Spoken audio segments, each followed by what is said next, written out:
Hi, if you're into soft plastic lures, or lures in general, I thought I'd do some videos going through some of the baits I have in my collection. I like making baits, and I also like collecting and trying different baits when I go fishing.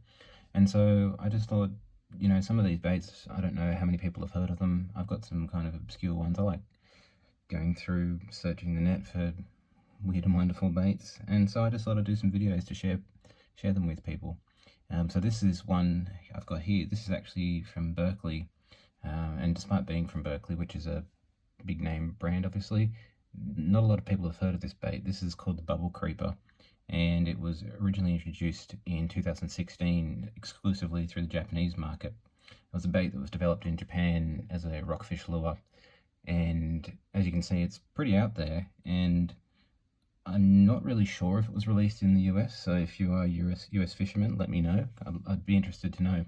From what I understand, it was released, certainly it was released in Australia. It was also released in Europe as well, but the initial release was in Japan, as I said, in 2016. And there's a full range of these bubble style baits. The main feature that they all kind of have in common is this ribbed body section, and so I think the idea behind that bubble name is that these ribs catch quite a lot of air. So when the bait is action through the water, the air escapes and lets off bubbles. So it gives it quite a nice visual appearance that way. But despite the bubbles, it's got plenty going on elsewhere as well. The appendages, obviously, you get plenty of action from those. These tendrils that extend off the head of the bait also are a nice addition. And the claws themselves are actually a really cool feature, which are done a little bit different to something like a rage craw or something like that, because with those rage craw style baits, you've got like a flap at the end that gives it that kind of paddle motion. But Berkley the design is in Japan actually, because it was designed in Japan and released in Japan, the Berkley Japanese line. They've actually gone with like this wedge style.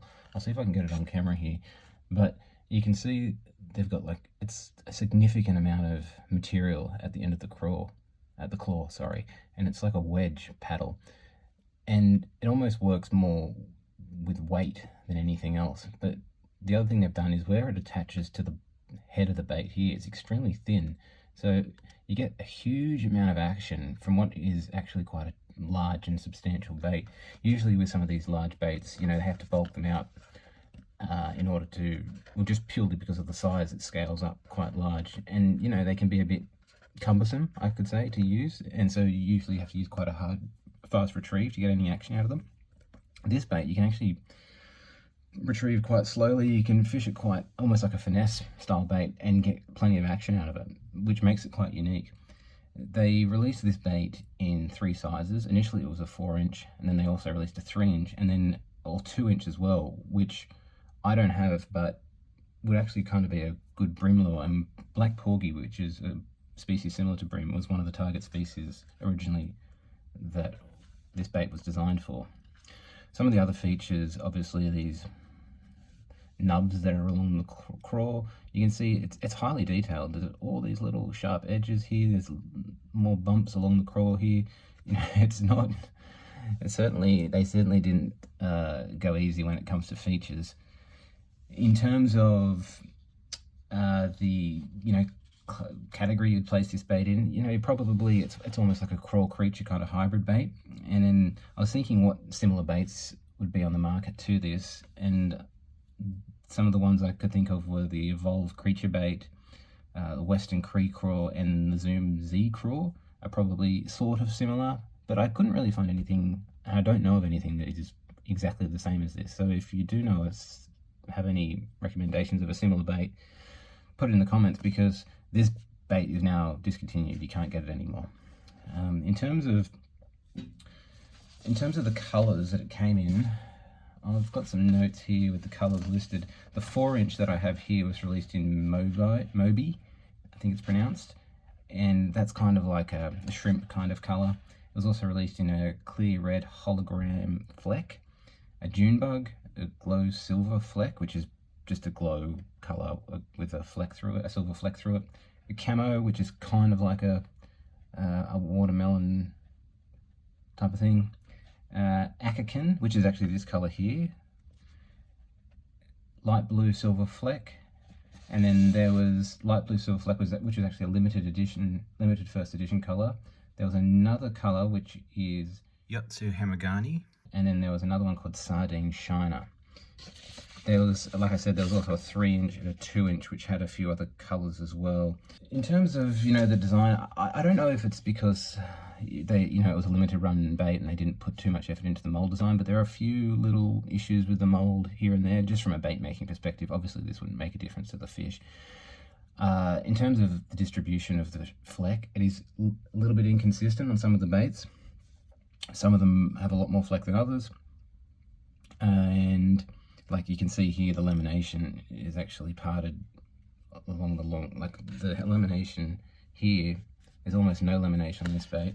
This bait is laminated properly, and then this one, it's on a different axis. So look, again, not going to make a difference to a fish, but just something I noted when I was looking at the different baits there when going through the pack. They do actually come in like these large 10-inch packs that Berkley released. So this is a quite larger pack, and 6 per pack for the 4-inch, and in the power bait formula. So just your standard plastisol. I did a bit of a test with my guppies, who are my test subjects in regards to scent. It is the power bait scent, which is supposed to be, you know, that 18 times longer hold.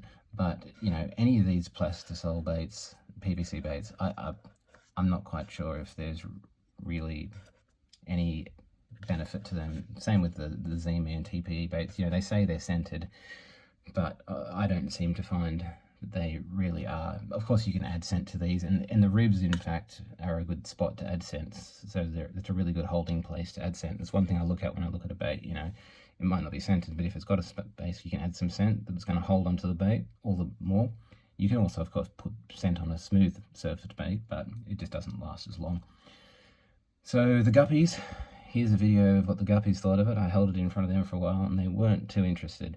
You compare that to something like a gulp bait, obviously, with the water-based resin that they're made out of, and the scent dispersion is considerably more. The fish are much, much, much more interested in it. But like I said, you can always apply a scent to it, so it's not really like something to concern yourself over. Good range of colours in the line. They do have a natural colour that you could use for clear days. They have a couple of dark colours as well.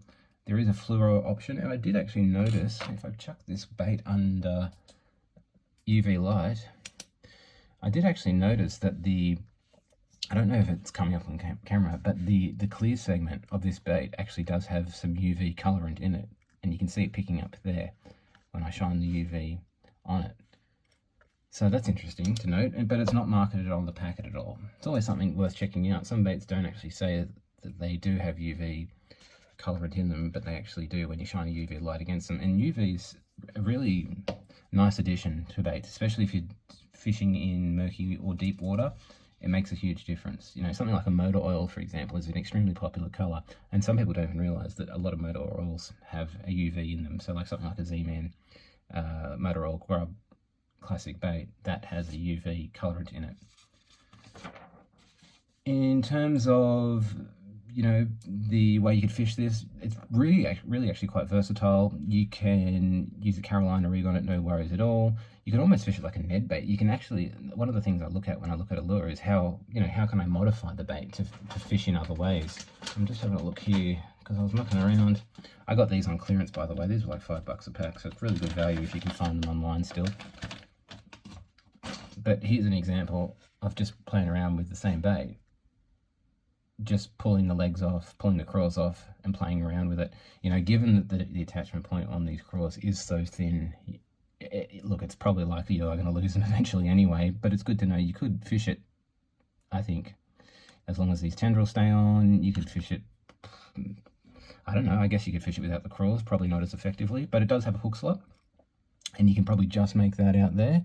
And then on the reverse side, this bait's on the reverse side here, you can see just a couple of slots have a space there for the hook to poke out.